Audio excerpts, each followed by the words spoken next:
All right.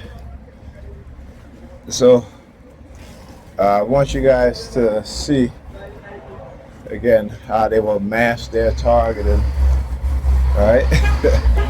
By putting people where I'm going. The woman in the wheelchair. She was still out there. Still out there. Now, I know she's been waiting there. Right? Because it took me what? About 10 minutes to walk over here.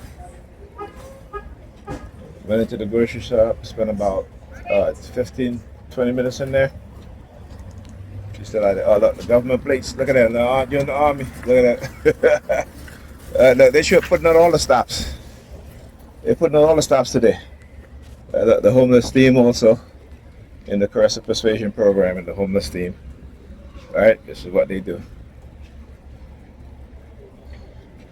You know, the liars, and like I said, and you know, we got the Sambos and Sambinas who are in positions, you know, who right alongside the white supremacists, aiding and abetting them in our destruction. Right? In terms of, you know, this is why they don't want, they're firing black people in those positions, right? Even black people who are beholden to this white supremacist ideology, right? You know what I'm saying? It's funny how black people think that by targeting me, as if they're not being targeted. Like I said, one of the best examples of how people who are being used to target someone are themselves part of the experiment, right? Darren Brown, the game show. Go and look at that, and you guys will see exactly what I'm talking about, right? And you will see that women also are the main culprit in destroying the life of a man instead of them wanting good things to happen to that man, right? The vast majority of women, 76, I think that's 77% of women voted to destroy his life, all right? And that's Western society. In New York, what was that? New York Police Department with their sirens, right? So like I said, you know, they understand how we are conditioned. And like I said, you know, these people think that they are so slick and smart in terms of what they're doing and how they manipulate us and how they weaponize us, you know, in ways that we don't even understand. But they know I can prove it. So they know that, right? They know I can prove it. And I have proven it. So like I said, you know, one thing that they won't do is approach me. That's the one thing that they will not do, is approach me.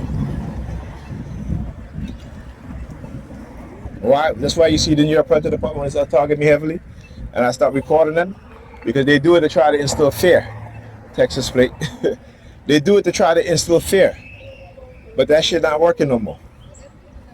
Not when I know what I know. Not when what I've studied, what I've been experiencing. Not when I've been exposed to what it is that they do. Right? Look, look, look.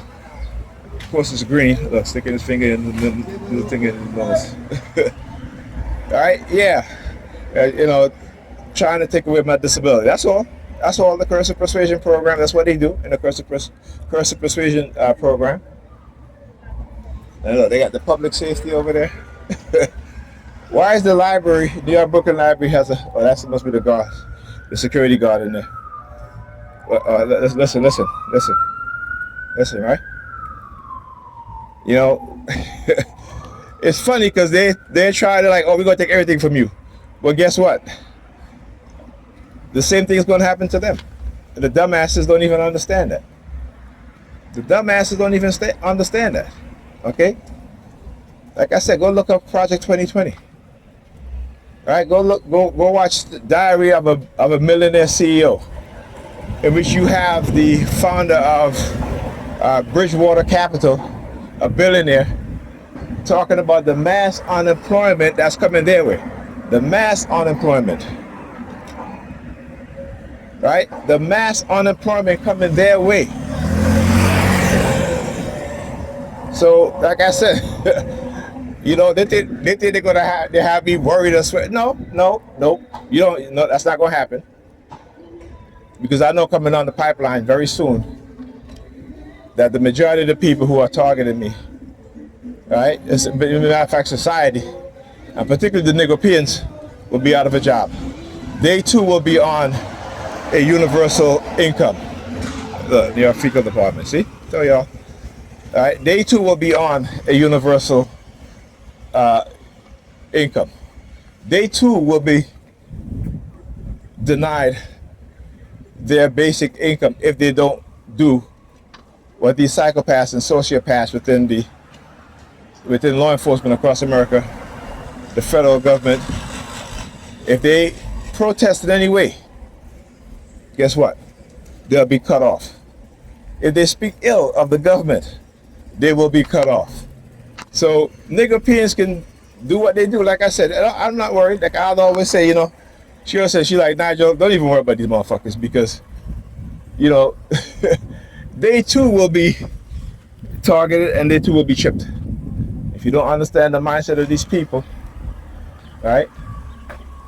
So nanotechnology, Doppler N3. People don't realize Negropeans will be walking around chipped too. And the reason why they can do it is because they gotten society into dirtying their hands, into criminalization of society, right? So therefore they can't see anything. I talk about this, the catch-22, to manipulate you to commit crimes so that they can use against you, to compromise you, and then put you in a position of authority or influence to control what you say, what you do, right?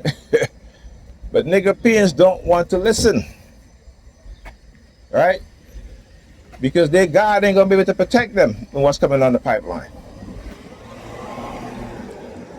Again, and no matter how many times you try to talk some sense into these people, they have no sense.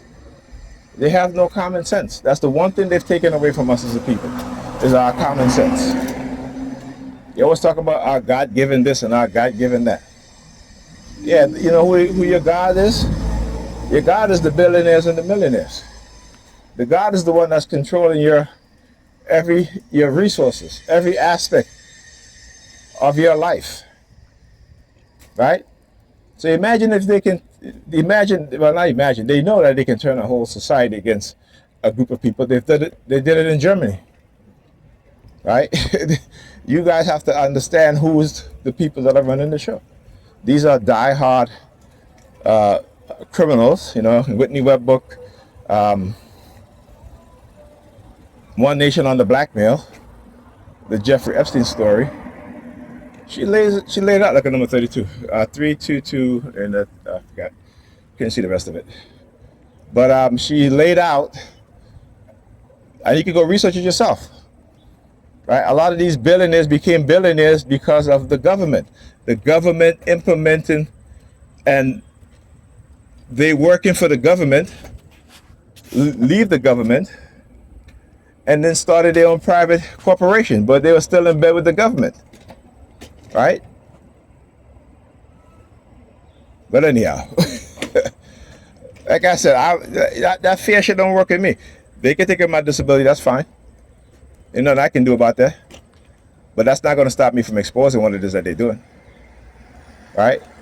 Because just as how, if they feel justified for any damn thing, then I can feel justified doing whatever the fuck I want. How about that? How would you like that personality trait within me? All right. So understand what it is that they're doing, right? Understand how we're being manipulated. Again, I talked about, you know, Flint, Michigan, the poisoning of thousands of people in Flint, Michigan. Right? The lawsuit is only going to provide $20,000 for each individual. When you have people that need care for the rest of their lives, like what, you know, how does that make sense? And the fact that you Negropeans think that settlement was, you know, was good, it just shows you how stupid y'all are. right? And it shows you how, because these people have been so affected by lead that they could not think rationally. They could not think rationally. So what do? The lawyers, guess what? The lawyers are the one that are getting paid the money. They're getting paid, right? They're getting a couple $100 million out of that settlement, right? And that's going to last them for a lifetime, a multiple lifetime for their families and for their offspring, their descendants. But the people of Flint who are poisoned, the money that they're getting ain't even going to last them a couple months. So tell me, how does that shit make sense? But y'all nigga peers thinking y'all smart, y'all intelligent, right? Y'all just a bunch of dumbasses. And again, I don't fault y'all for it, because I know the cognitive warfare and the neurocognitive warfare waged on us. But come on now. Here you have somebody or people like myself and others, right, who've been telling you the truth, but you refuse to listen. Well, hey, I'm going to keep speaking the truth, whether you want to listen to me or not. But I know it's going to get to a point where you're going to no longer be able to ignore it. All right? Talk to you guys in the next video.